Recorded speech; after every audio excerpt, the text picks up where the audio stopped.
So what if I told you that just about everything you know about the business of comics is wrong?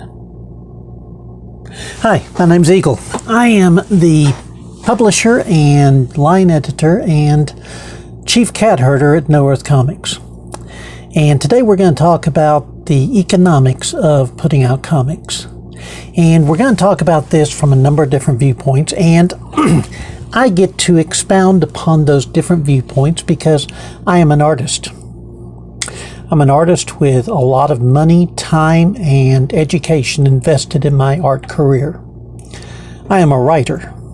I'm a writer with a lot of time, money, and education invested in my writing career. I know the ins and outs of the comic book industry. My first published comic was artwork done on an independent press comic back in 1987. My first published short story was published in a paperback anthology, and that was done back in 1989. So I've been writing and drawing for quite a long time. Being a comic book publisher is new and different to me. But one of the hallmarks of how I approach a new business is to do extensive research into the business. And more specifically, my training is in using business models to their best advantage. So when I started looking at the webcomic model and the published and the print comic models, I discovered that the business models were broken. Actually, I just thought they were bent. It turns out they're broken. Now then, before we go any further, I'd like to say something. It's not my fault. I didn't break them. They were broken when I got here. All I'm going to do is show you that they are broken. First, we're going to look at the actual publishing of comics. Right now, the chances of a publisher succeeding appears to be less than 1 in 10. Because right now there are no definitive figures on this. I have looked hard. I want those definitive figures, but they don't seem to exist. So, but from a rough calculation based on looking at Diamond Distributors' company lists and comparing them year to year, it appears that roughly 90% of comic book companies die.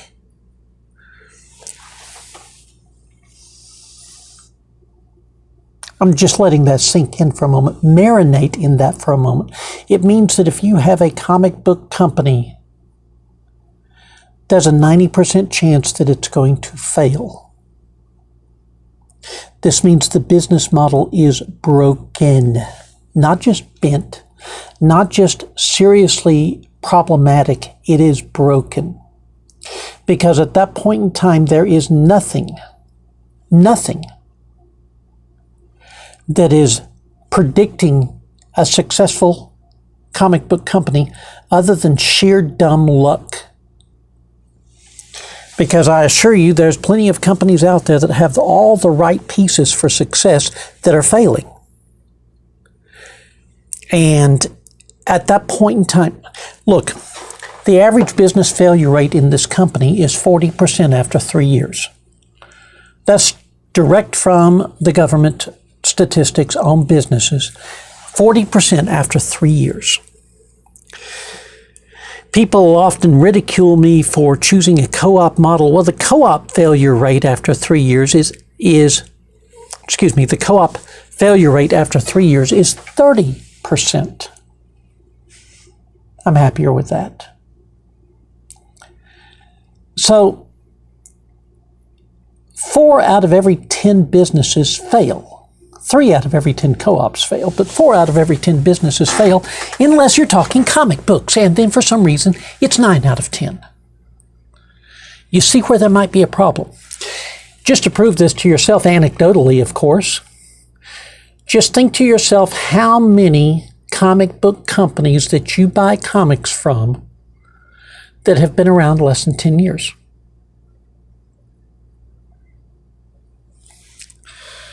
The fact is, unless it's DC, Marvel, or Image, it's probably a failed company. Valiant is doing a fairly decent business right now, but this is their second time around. They've already failed once. So the basic comic book company model is broken. It doesn't work. The few that succeed because of luck. Because there's no way that the other 9 companies that didn't succeed uniformly did not have what it takes to succeed. Simple statistics tells you that there is a problem. Let's go on to the next problem. Now then, in a future video, I'm going to rag on artists. Okay, and I'm going to rag on the economic model of art. But for today, I'm going to actually be on their side. And here's the deal. When you are looking at a business model for artists, you are looking at only one model. And that model is what's known as work for hire. And at the moment, if you are talking line art and you are talking working for one of the 3 mainstream companies, you're talking between $200 and $300 a page.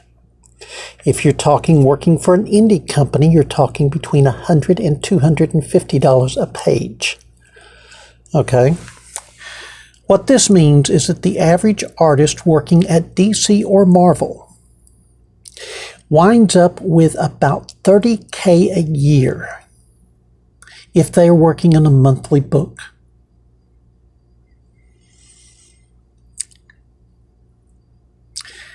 That's not much money.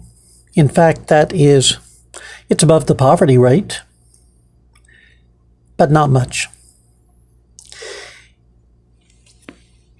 And, well, let's take a look at the downside for a moment. $30K a year is not much money. And this doesn't include health insurance. This doesn't include retirement. This doesn't include catastrophic problems. This doesn't include 401k. This doesn't include residual income off of the artwork. This doesn't include anything other than a flat rate per page.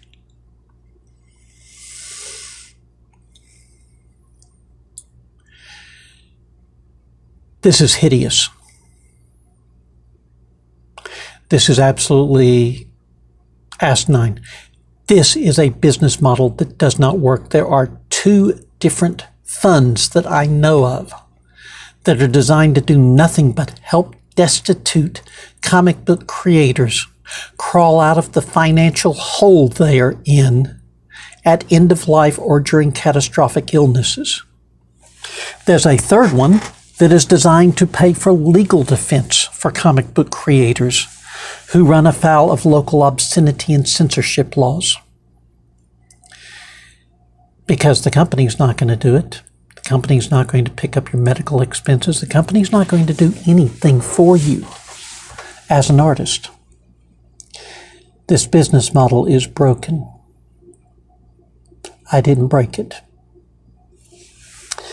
Next, writers. Oh my God, a writer gets between $80 and $100 a page. And if he's working for Marvel or DC, and he gets between $25 and $50 if he's working for an indie company. And these are the good paying indie companies. We'll call them the 2nd tier. No Earth is down there on the 3rd or 4th tier. We're still the Bush League. We're not even in the minors yet. But once again, work for hire. And you're thinking to yourself right now, well, yeah, but a writer can turn out multiple scripts a month. No, they can't. There are less than 30 writers, according to the latest survey that I saw, that are producing more than 1 book a month. So there are several writers that have told what they make per book. or what they make per month or year. And one of the best analytical breakdowns I saw was $16K a year. Best effort led to $16K a year. This, ladies and gentlemen, is below the poverty line. You cannot make a living on $16K a year unless you're doing the 1940s thing and living in a one-bedroom or living in a one-room apartment, cooking your food on the radiator, and living from check to check and burning the cutoff notices for extra heat.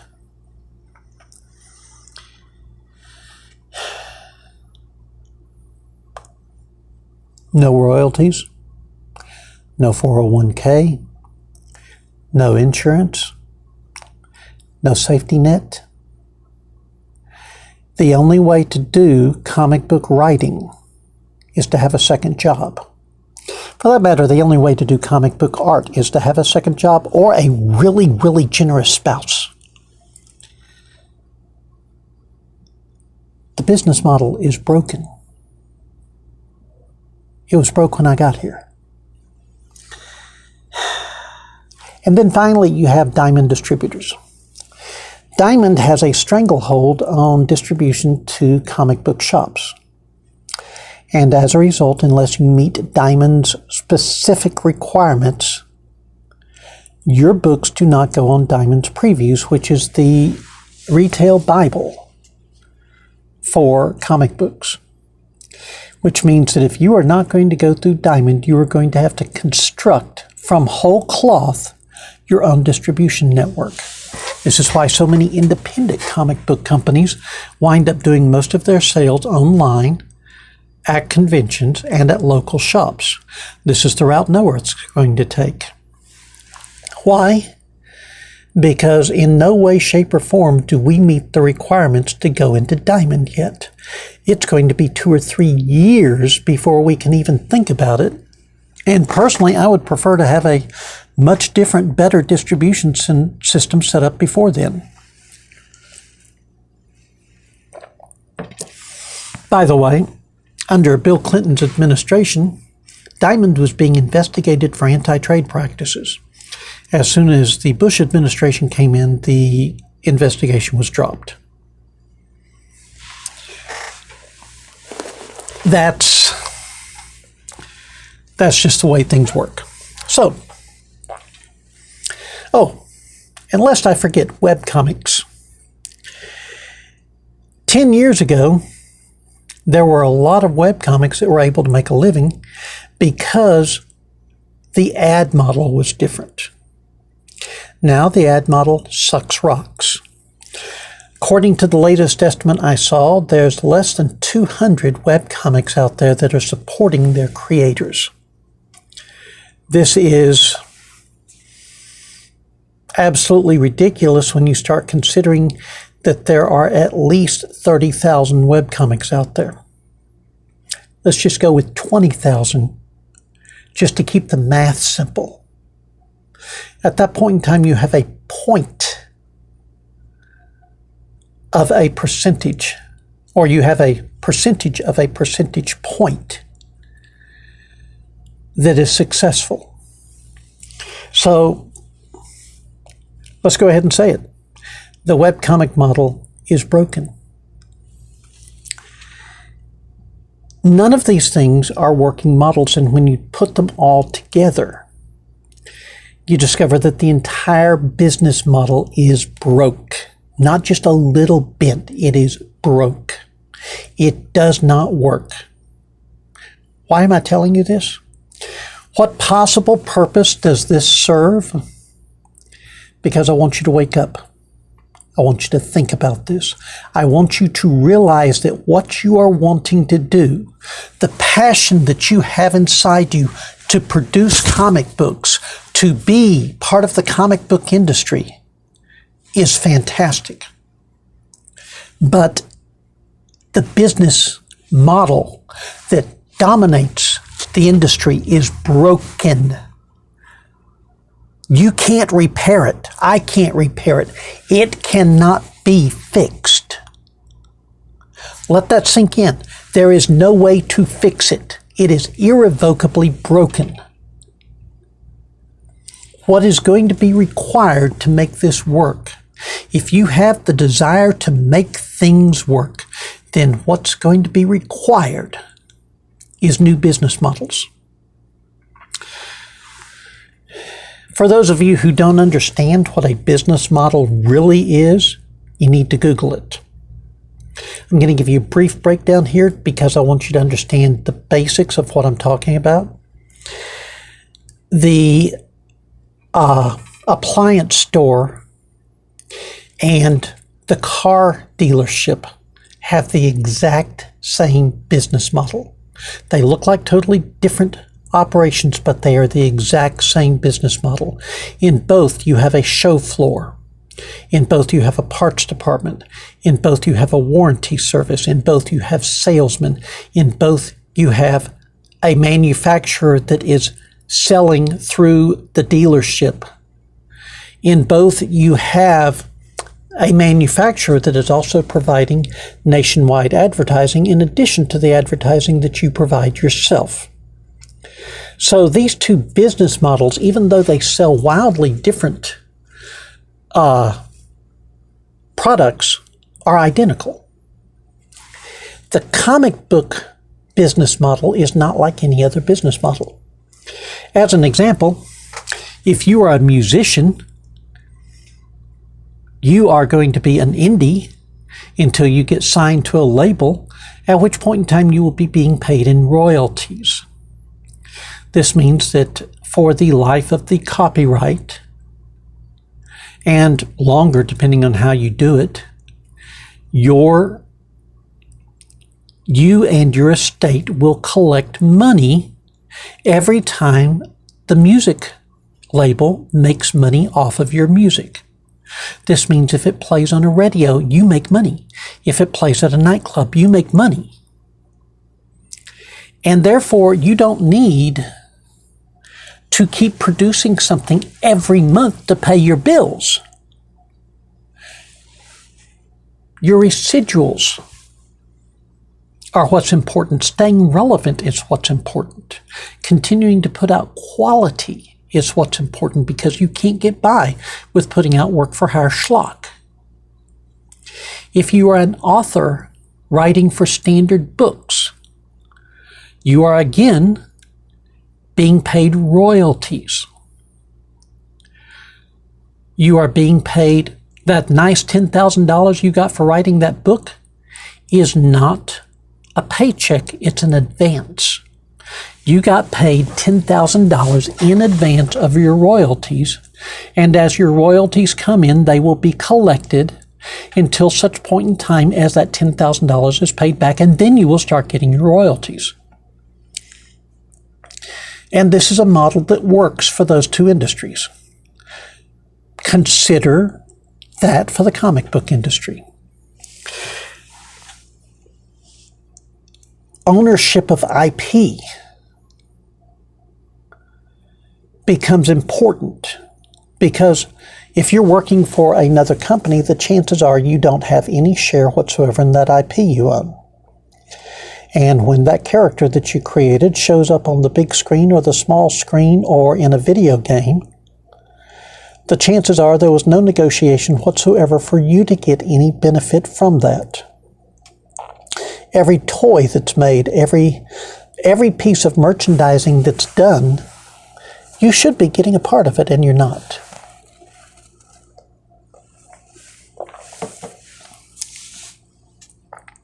Instead, you're getting a little credit there on the screen, and in some cases, people are having to sue for that credit.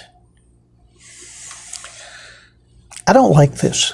I don't like this at all. This is not a series of videos that I want to make. This is a series of videos that I felt needed to be made because you're believing the wrong things.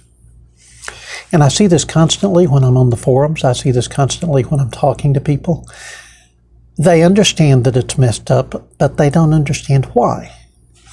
And so what I'm hoping to do with this series of videos is open a discussion on why it's broken and what the alternatives are. I know this much. Collectives needs to become a thing, because small independent companies banding together to increase distribution is just a no-brainer. North is going the co-op route. Is it going to work? I don't know. I like to think it is. I like to think it's already working. I like to think that we have, in producing 3 comics and having a crap load, which is a technical term within the industry, lined up for production in 2018, I like to think that we're succeeding. But we're really not going to know until we see how the convention circuit in 2018 goes. This is still a gamble. This is still a crapshoot. This is still, now then, it's an educated gamble. But there's not enough people in comic books who understand the business end of things. And we're going to be discussing that in some of the future videos. We're going to be discussing why the current model is not working, not in an effort to fix the current model, because the current model is broken. But we're going to be discussing how to make a model that works going into the future. So, thank you for tuning in. Please, I want to hear what you've got to think on this. I want to hear what you've got to say on this. Hit the subscribe button. Hit the like button. Share this anywhere that you are, that people that are involved in especially the independent end of comic books congregate. Let's get this out there. Let's start this conversation. Let's try and make sure that we're not just riding this particular horse into the dust and riding the industry along with it. Please, get this out there. Thank you very much for your time. We're going to talk again.